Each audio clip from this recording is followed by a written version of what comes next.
So guys, venom the last dance theatres में आ चुकी है एंड आई थिंक आप लोगों ने ये मूवी देख भी ली होगी। ये टॉम हार्डी की वेनम ट्रिलॉजी की फाइनल मूवी थी। मूवी मुझे काफी पसंद आई एंड नाउ अब टाइम आ गया है कि मूवी के प्लॉट, एंडिंग और पोस्ट क्रेडिट सीन्स को ब्रेक डाउन किया जाए। वीडियो स्टार्ट करने से पहले आपको बता दूं कि आगे स्पॉयलर्स आने वाले हैं, सो अगर आपने मूवी नहीं देखी है तो आप वीडियो स्किप कर सकते हैं। नाउ गाइस, बात करें पोस्ट क्रेडिट सीन्स की तो हमें दो पोस्ट क्रेडिट सीन्स दिखाए गए हैं, जहां पर पहला सीन है नल का और दूसरा एरिया 51 का, जहां पर डिस्ट्रक्शन होता है। तो इन्हें डिस्कस करने से पहले हम मूवी का पूरा प्लॉट डिस्कस करने वाले हैं, सो लेट्स स्टार्ट। तो वेनम द लास्ट डांस में एंडी सर्किस नल का रोल प्ले कर रही हैं, जिसे उसके चिल्ड्रन सिम्बियोट्स ने कैद करके रखा हुआ है, जो अपने नेक्रोसॉर्ड के साथ थ्रोन पर जकड़ा हुआ है। नाउ नल ज़ीनोफेजिस को पोर्टल के थ्रू यूनिवर्स में कोडेक्स का पता लगाने भेजता है। Codex basically symbiotes and host के बीच का एक मेटाफिजिकल लिंक है, जो उन दोनों की कॉन्शियसनेस को एक बनाता है। और नल अपने इम्प्रिजनमेंट को ब्रेक करने के लिए इनकी सर्च में है। और क्योंकि हमने देखा है कि वेनम ने एडी को वेनम 1 एंड 2 में कई बार मरने के बाद भी जिंदा किया है, तो वेनम एंड एडी के बीच भी ये कोडेक्स फॉर्म हो गया है।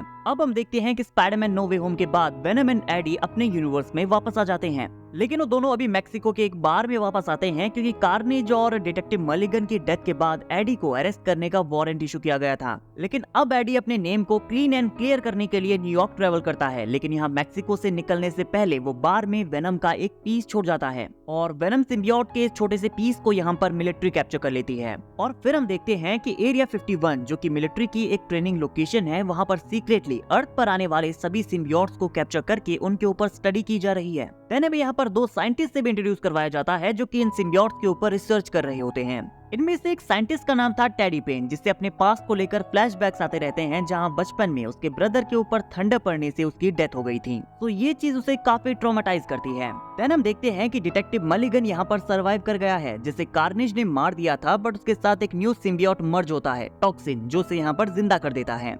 अब जनरल रेक्स स्ट्रिकलैंड, जिसने एमसीयू में मोर्डो का कैरेक्टर प्ले किया है, वो अपनी मिलिट्री फोर्स का यूज करके वेनम को हंट करने के लिए निकल पड़ता है। और हम देखते हैं कि जनरल स्ट्रिकलैंड को ऐसा करने के लिए कोई और ऑर्डर्स दे रहा है। हमें उस पर्सन का यहाँ पर फेस नहीं दिखाया जाता, उसे as a mystery villain present किया जाता है। नाउ जैसा कि मैंने कहा कि वेनम ने एडी को मरने के बाद कई बार जिंदा किया है, सो ये चीज उन दोनों के बीच एक कोडेक्स फॉर्म कर लेती है। और यही चीज वेनम एडी को भी बताता है कि इसी वजह से नल ने उन्हें ढूंढ लिया है और उन्हें मारने के लिए यहाँ पर ज़ीनोफेज को भेजा गया है। ना वो दोनों इस प्लेन सीन के बाद जैसे तैसे करके ज़ीनोफेज से बचकर भाग रहे होते हैं, तभी यहाँ पर जनरल स्ट्रिकलैंड अपनी आर्मी को लेकर उन दोनों को मारने के लिए पहुंच जाता है। और venom horse, venom fish, venom frog वाले सारे शॉट्स हमें इसी सीक्वेंस में देखने को मिलते हैं, लेकिन at the end Venom and Eddie यहाँ से बचकर निकल जाते हैं। अब एडी अपनी इस जर्नी में आगे एक फैमिली से मिलता है, जो कि एक ट्रैवलर फैमिली होती है, जिसमें मार्टिन, मार्टिन की वाइफ और उसके दो बच्चे होते हैं। और ये ट्रैवलर फैमिली भी एलियंस को डिस्कवर करने के लिए एरिया 51 जा रही थी, सो वो उसे लॉस वेगस तक राइड ऑफर करते हैं। और ये वो मोमेंट्स हैं जहाँ पर एडी एंड वेनम को फैमिली का मतलब समझ में आता है। और इसी बीच मलिगन का न्यू सिम्बियोट टॉक्सिन स्ट्रिकलैंड और उसकी टीम को ये बताता है कि नल के ट्रू इंटेंशंस क्या है और कोडेक्स का रोल क्या है। और इस कोडेक्स को तभी डिस्ट्रॉय किया जा सकता है जब एडी और वेनम में से कोई एक मर जाएगा। अब एडी एंड वेनम यहाँ पर लॉस वेगस पहुंच जाते हैं, जहां वो मिस चेन के साथ कैसीनो में डांस करते हैं, लेकिन तभी स्ट्रिकलैंड और उसकी टीम आकर वेनम एंड एडी को यहाँ पर कैप्चर कर लेते हैं। लाइक वो 30 साउंड का यूज करके एडी को वेनम से अलग कर देते हैं और दोनों को एरिया 51 में अलग अलग जगह कैप्चर कर लेते हैं। नाउ अर्थ को नल से बचाने के लिए जनरल स्ट्रिकलैंड कोडेक्स प्रॉब्लम को सॉल्व करने के लिए एडी को शूट करने वाला होता है, लेकिन किसी तरह से वेनम एडी के साथ फिर से बॉन्ड बना लेता है और उसे देखकर ज़ीनोफेज यहाँ पर एंट्री लेता है और यहाँ पूरे एरिया 51 के बेस में अटैक करना शुरू कर देता है। लेकिन इससे पहले कि ज़ीनोफेज यहाँ पर वेनम को पकड़े, डिटेक्टिव मलिगन का टॉक्सिन ज़ीनोफेज के साथ फाइट करने लगता है और वेनम को भागने के लिए कहता है, और ज़ीनोफेज यहाँ पर डिटेक्टिव मलिगन और टॉक्सिन को मार देता है। देन वेनम यहाँ पर ऑर्डर देता है कि जितने भी सिम्बियोट्स को लैब में कैप्चर करके रखा गया है, उन सबको यहाँ पर रिलीज कर दो। और वो सारे सिम्बियोट्स यहाँ पर छूटने के बाद वहाँ प्रेजेंट सभी लोगों को अपना होस्ट बनाकर उनके साथ बॉन्ड बनाने लगते हैं। और यहाँ पर बेसिकली सिम्बियोट्स की एक टीम क्रिएट हो जाती है, जो कि मिलकर ज़ीनोफेज के अगेंस्ट फाइट करती है। और ज़ीनोफेज बहुत ही ज्यादा पावरफुल क्रीचर है, लाइक ये एक साइड से खाकर दूसरी साइड से भूसा बाहर निकालता है। बट इसी बीच हमारी दूसरी कर्ली हेयर्स वाली साइंटिस्ट सेडी यहाँ पर लैशर सिम्बियोट के साथ बॉन्ड बनाती है। एक सिम्बियोट यहाँ पर सिक्योरिटी गार्ड के साथ बॉन्ड बनाता है और एक सिम्बियोट यहाँ पर ऐसा भी था जो कि काइंड ऑफ एंटी वेनम की तरह दिखता है। हमें एक मल्टीपल हेड यानी कि दो सिर वाला सिम्बियोट भी देखने को मिलता है। तो इस बैटल में वो सारे जीनोफेज के साथ फाइट करते करते बाहर ग्राउंड में आ जाते हैं, जहाँ पर मार्टिन और उसकी फैमिली छुपकर एलियंस को देखने के लिए पहुंचे थे। और ये पूरी फैमिली टावर के ऊपर होती है। इसी फाइट के बीच में ये टावर नीचे गिरने लगता है, लेकिन वेनम और बाकी सिम्बियोट्स मिलकर उन्हें बचा लेते हैं। नाउ स्ट्रिकलैंड यहाँ पर जीनोफेज को मारने के लिए अपनी आरपीजी का यूज करता है और कुछ सिम्बियोट्स भी उसके साथ मर जाते हैं। बट जीनोफेज एक बार फिर से खुद को रीजनरेट कर लेता है और नल को कुछ और जीनोफेजेस भेजने का सिग्नल सेंड करता है। लेकिन इसी बीच हम देखते हैं कि हमारी पहली साइंटिस्ट टेडी पेन के पास खुद का एक सिम्बियोट सैंपल है जो कि इलेक्ट्रिसिटी भी एमिट करता है, और ये सैंपल उसे एक पर्पल सिम्बियोट में टर्न कर देता है जिसके काफी कूल फ्लोइंग हेयर्स हैं और ये कॉमिक के एगनी की तरह दिखता है और इसकी स्पीड भी काफी क्रेजी थी। अब एडी सभी जीनोफेजेस को इन सब से दूर ले जाता है, जहाँ वो मोटरसाइकिल पर बैठकर इन सभी को अपने पीछे दौड़ाता है। अब Venom and Eddie acid shower के पास जाते हैं जिसका यूज जनरल स्ट्रिकलैंड एरिया 51 के हार्डवेयर को डिस्पोज करने के लिए करता है,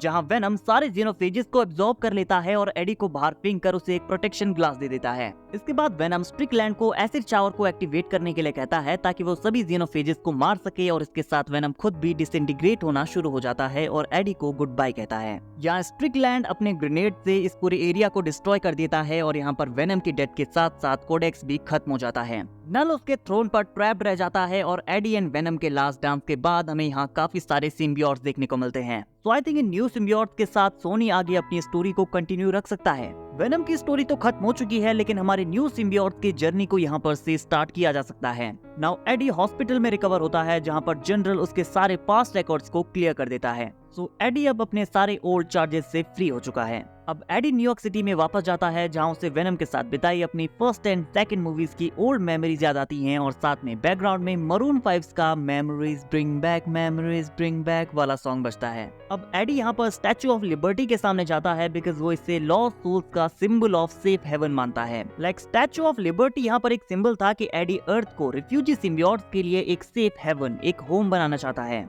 और यहाँ पर हमारा लास्ट डांस खत्म हो जाता है।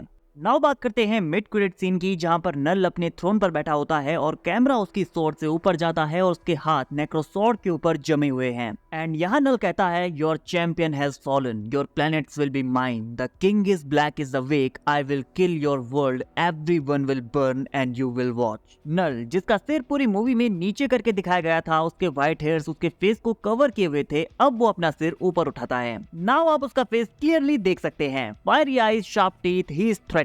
नाउ इस सीन का क्या मतलब हो सकता है? नल का फ्यूचर क्या होगा? गाइस, मूवी में हमने देखा था कि वेनम का एक छोटा सा पीस मैक्सिकन बार में छूट गया था और इसका एक पैरेलल पीस स्पाइडरमैन नो वे होम में अर्थ 616 के सेम इसी बार में रह गया था। सो मे बी वेनम का ये पीस एमसीयू में स्पाइडरमैन के साथ बॉन्ड बना सकता है, जहां में भी स्पाइडरमैन किसी ऐसी सिचुएशन में होगा जहां वो मरने वाला होगा और वेनम उसके साथ बॉन्ड बनाकर उसे वापस जिंदा कर देगा। एंड पीटर और वेनम का बॉन्ड यहाँ पर एक कोडेक्स फॉर्म करेगा, जैसा कि एडी वेनम के साथ करता है। और क्योंकि नल पूरे मल्टीवर्स में एक है, वो एक बफर वॉइड में एग्जिस्ट करता है, सो नल इस कोडेक्स का यूज करके खुद को फ्री करेगा और देन एमसीयू में एंटर करेगा। और रिसेंटली टॉम हॉलैंड ने अपने एक इंटरव्यू में कहा है कि उन्होंने स्पाइडरमैन 4 का ड्राफ्ट पढ़ा है, जहां ज़ेंडाया भी इस मूवी में होने वाली हैं। तो मे बी एमजे भी इस सिम्बियोट से इन्फेक्ट हो सकती है और नल स्पाइडरमैन 4 में एमजे को टारगेट करेगा। और अगर नल स्पाइडरमैन 4 में नहीं आता है तो हमें यहाँ पर जूनो टेम्पल एज एगनी और क्लार्क बैको एज लैशर देखने को मिलने वाले हैं, जहाँ सोनी इस वाली स्टोरी लाइन को फॉलो कर सकता है।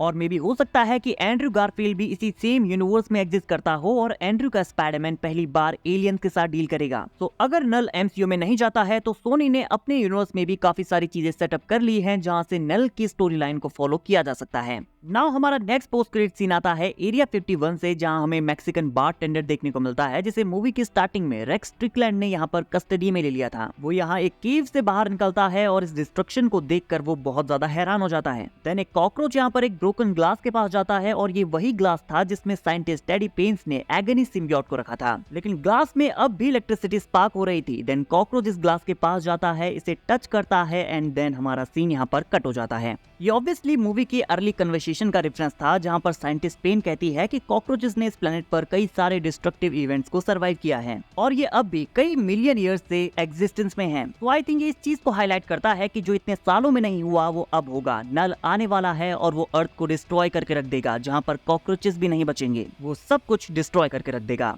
सो गाइस, ये थी वेनम द लास्ट डांस की समरी। आई होप आपको वीडियो पसंद आई हो। गाइस, आपको मूवी कैसी लगी कमेंट करके जरूर बताइए और मूवी के पोस्ट क्रेडिट सीन्स आपको कहां लीड करते हुए नजर आते चाहते हैं ये भी बताना मत भूलना। वीडियो को लाइक और चैनल को सब्सक्राइब करना ना भूले, बिकॉज ऐसी अमेजिंग वीडियोस हम डेली लाते रहते हैं।